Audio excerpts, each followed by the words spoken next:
Hello, and welcome to another episode of the Stalktober special event of From the Heart of the Jakuls. I'm your host, Lothran, and there's ever so much toil to manage, so let's cut right into the pile, shall we? Hurry up and grab the proper snack, settling into the best spot you can snatch. Get all nice and cozy and listen as carefully as you can to Shiny Diamond. So you've come on today to talk about your latest book, which many other archivists object to having been published at all. The host shifted his legs, looking more than a little uncomfortable during these talks. He might lose everything for agreeing to just interview this subject. I'm aware of how unpopular the ideas within this book are. I'm just saying what needs to be said. I always knew I'd get a reaction at least as strong as this. I honestly thought I'd be completely blacklisted at first. He answered as earnestly as he could. The interviewer laughed ever so slightly. Funny you should bring up blacklisted. It was the original title for our little thing here. Now it's rather infamously called Silenced, and I wouldn't go back and change it, but it was millimeters from being known by another name. They both eased up a little around the good humor interjected into the situation. Now, your book, Genocide is Heinous, but Soon It Will Be Necessary, is an incredible read. Much closer to an in-depth structural analysis of all currently known societies and how they function when interacting with others, especially in the case of vipers, as your book goes over in immense detail. The thing is, people can't seem to get a grasp over the title itself and the viper part of the evidence you've presented. It's a little provocative, to say the least. Well, I knew that before I wrote it. Then tried to have it published normally and had to go through that mess, eventually publishing it myself at great cost. It was really the only way to get it done. As you know, no one wants to do anything but ignore the Viper problem. They think it will just go away if they don't look at it. But they're getting out of control again, as they do consistently every 200 or 300 years, like clockwork. That's what I've gathered. The real issue seems to be especially with the way people brush off the evidence you've brought out of storage, as the saying goes.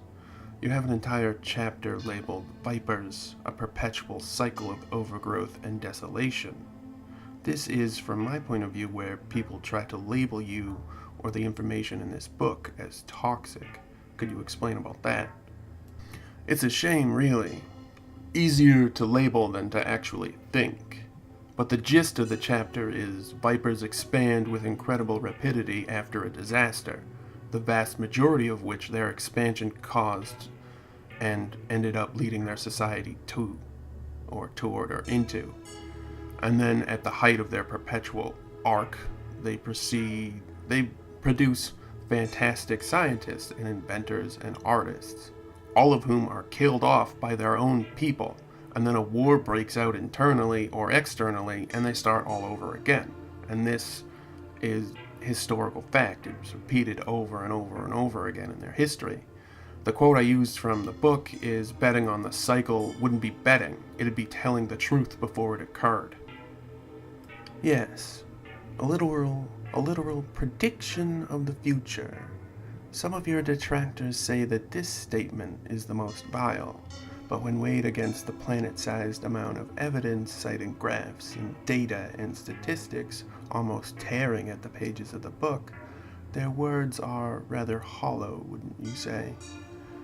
I think that to ask a much more pertinent question, did you set out wanting to find evidence of this feature of Viper society? Some say now, with new evidence to support their claim, or very little. It's usually something that can be brushed away quite easily. You've always been out to destroy the Vipers. Well, If they have no evidence, then that's already the end of the discussion. Especially since I grew up with and was best friends here in the Diamond with a Viper. He's married to my cousin, for fuck's sakes. How much less can I hate all Vipers? Any claim presented without evidence can be dismissed without evidence just as easily.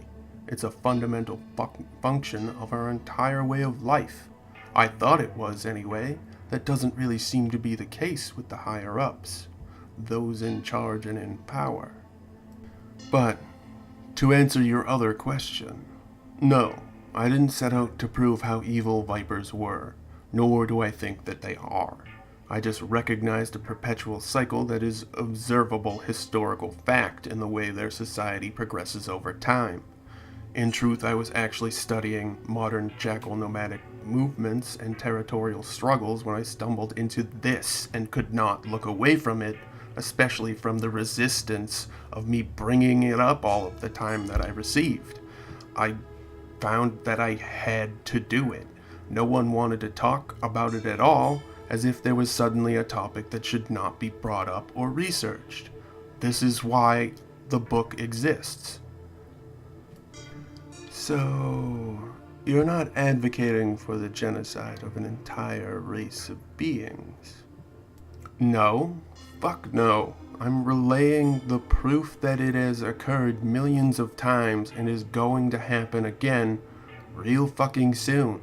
As in, it should have happened 10 years ago by all accounts, at the latest. A lot of people are claiming that this very statement disproves all of your research. Do you have anything to say about that? A lot of people claim a lot of things before evidence of additional variables are put into play. There was extra information that I didn't put into the first book, mostly because the first one was already over 1,000 pages, and I am shocked, sort of terrified, that anyone has actually read the damn thing, let alone the outright craze that it has become. I can't even publish it fast enough, even with actual publishing companies supporting me now. It cannot be printed quick enough to be purchased. It is messed up crazy. Yes, it is a very exacting and informationally heavy tome. Difficult to parse through, and yet quite compelling with how clearly it lays out the theorem and supporting data. But what info did you leave out?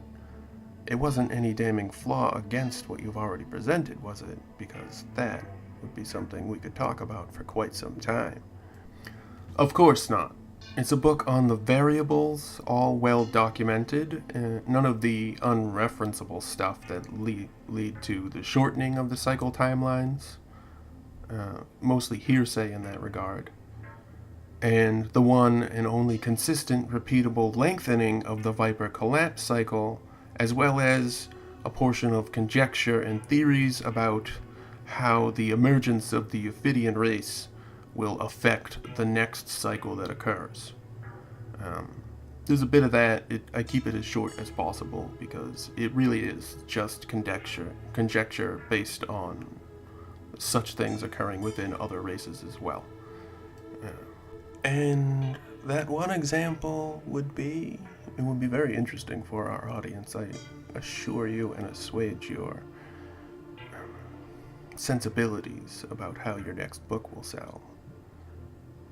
Viable access to the door. Without question, it's the only factor that has ever been proven to repeatedly lengthen the period between rises and falls in Viper culture and society. The one variable that is steady and stalwart. That makes your point so much clearer. Who is it? Who are you? Get off the stage! Security! And so it is. We've come to the end once more. I hope you enjoyed it. I know I have. This was Shiny Diamond, another tale from the heart of the Jakuls. As always, I have been your host, Lothran, and I leave you with Brumble's Extra.